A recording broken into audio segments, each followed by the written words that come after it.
finally got the engine out. You didn't see that on film because we had some slight technical issues with cameras. Because we're using phones, we don't really have any proper cameras or anything, so storage was full, batteries were dead. Shit just came to a head.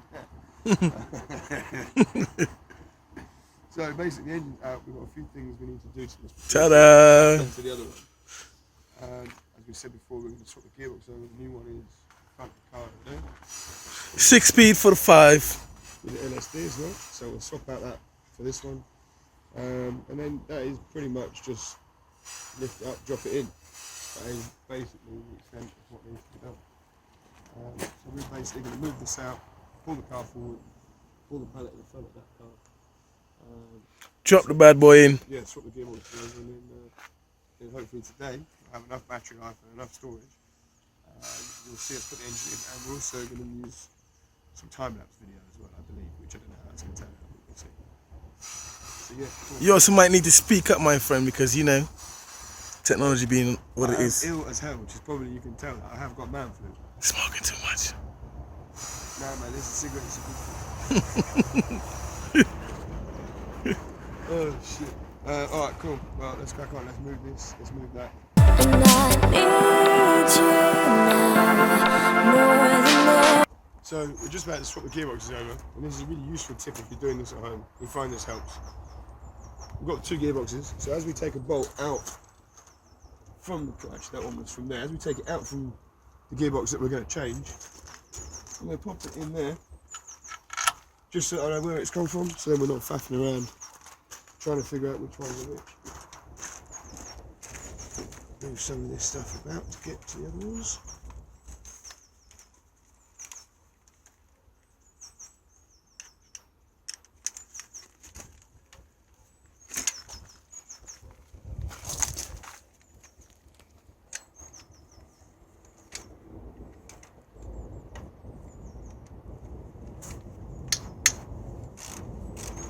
There she goes.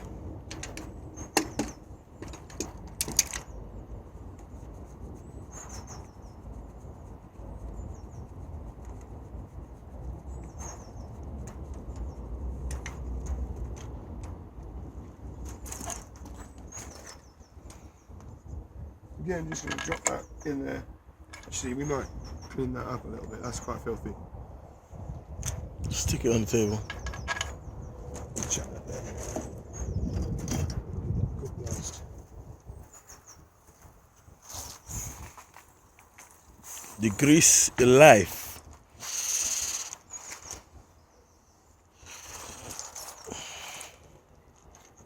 Next thing I'm going to do is I'm going to take off the starter motor. And before I do that, obviously I just need to disconnect the connections on the back of it, which are around here. Pass me the spanner, the ratchet.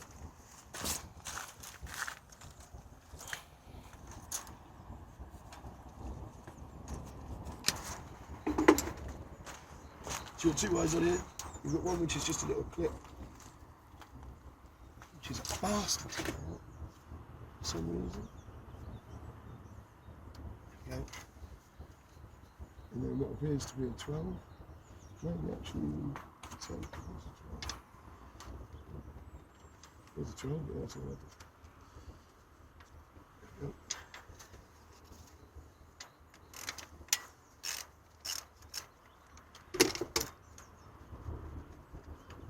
And whenever I disconnect stuff like this, I always like to put the nut or the bolt back in where it came from. That way when you're reassembling it, you haven't really got to pay too much attention to where it actually came from. Although taking a picture or a short video of what you're doing and where you're taking the bolts from is normally quite a good idea. When it comes to these, I think we've done enough of them now. It's pretty much know where everything is. But yeah, okay. Let's put that start off.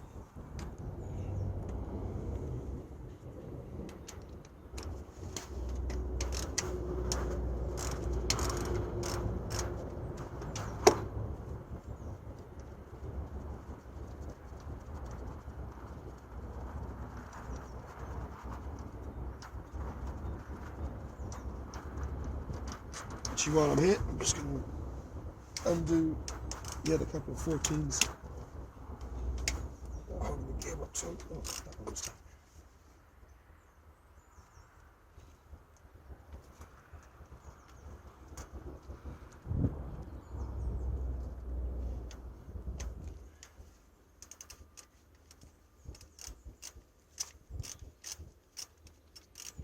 Back in a moment, gents. More than ever, and I hear you now.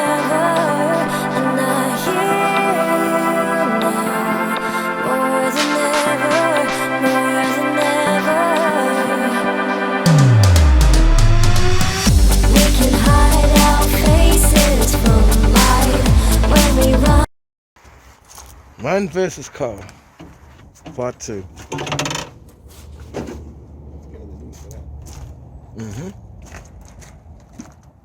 So we got the new gearbox, all mounted. It's all there.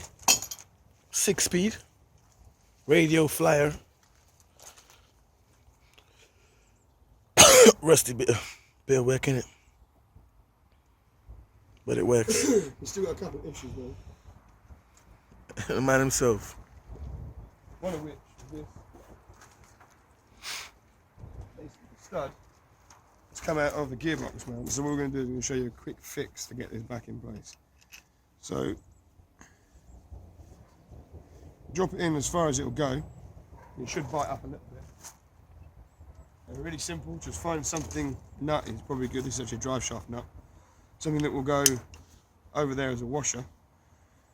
Nut on there, which is actually the correct nut for this. On the other side.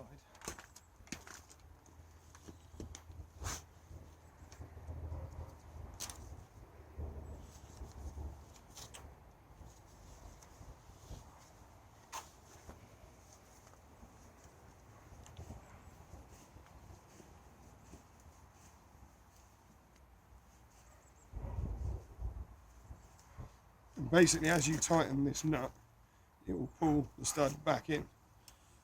Really, you should be putting this in a vise or something. It's a human vice. Use the strength of a polar bear to lock it up and just.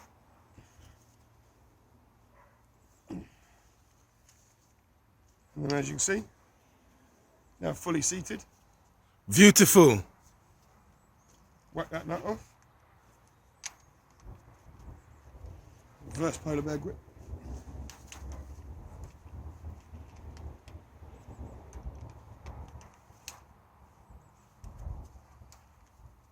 An epic fail on camera.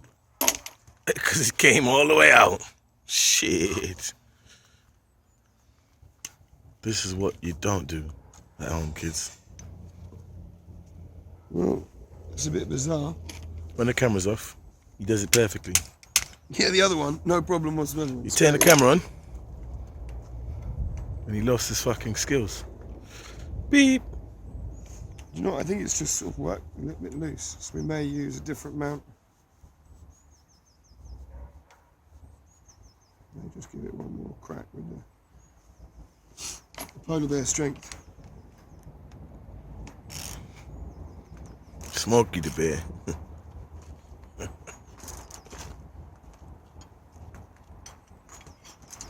He would just cheat a little bit. Just give me something to get some purchase on it.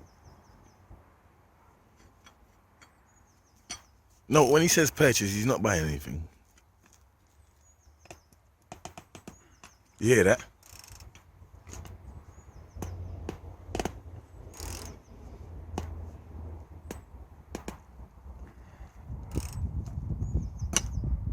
He's made a meal of it.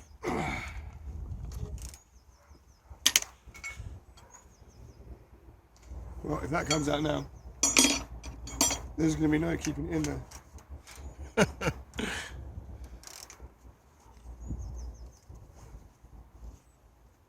Poof!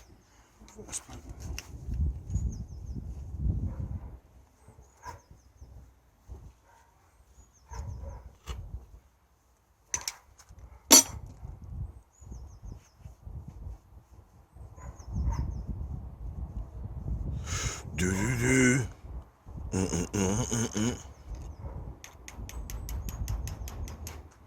Perfect. You see, Come out. it still wants to come out. Yeah. But it should still hold once it's in there. I mean, you saw we were able to tighten that up pretty tight. So once we go ahead and put that back in the car and tighten it up, it shouldn't be a problem. Bob and Fanny, mate. Bob and Fanny. And if it is a problem, hey, look, we've got to add 3, right? That's cool. No, it's not cool. That's not how we roll. If it comes a problem, we'll change it. Right? Like he said, 2 out of 3, That's how this man might roll. and we're in the game. 2's better than 1, We need mate. to get those 2. So we run into a couple of problems as well. First of all, and fairly simple to fix, is in the manifold here, we've got 2 studs which snapped off and we're taking it off. Basically what we're going to do is we're going to blowtorch the hell out of it and try and get them out with some mole grips. But unfortunately, classic mod lifestyle, gas in the bloody blowtorch is dead, so we have to go and find something like that. Probably going to make a trip to Halfroads. Halfroads. Halfroads. This is probably the closest place, I don't know. The second issue we've got is kind of really a bit more of an issue. Basically, this front subframe or front cross member which we put in bolts into this chassis rail at the front here. 2 bolts. And obviously on the other side of this chassis rail here, there's 2 captive nuts. And what's happened is this one here has basically gone in and the inside, the captive nut has come off, which is a pretty big issue. So the only thing that I can think of, the way we can fix it, is to actually take out the aircon rad, drill a hole sort of straight through the chassis rail, try and extract the other end of that captive nut, and then put another nut and a bolt through it. So a pain in the arse. The bottom line is we don't have any of the tools that we need to do that here, which means this is probably going to be sat here for another day. Probably not going to get the engine in today, which is a Permanent disappointing. smoke break. You're a joke. But yeah, so right now we're going to take the aircon rad out and see how much access we've got to that chassis rail that we need to cut through. But yeah, pain in the backside. So we'll get back to you. When we're chasing midnight, we feel the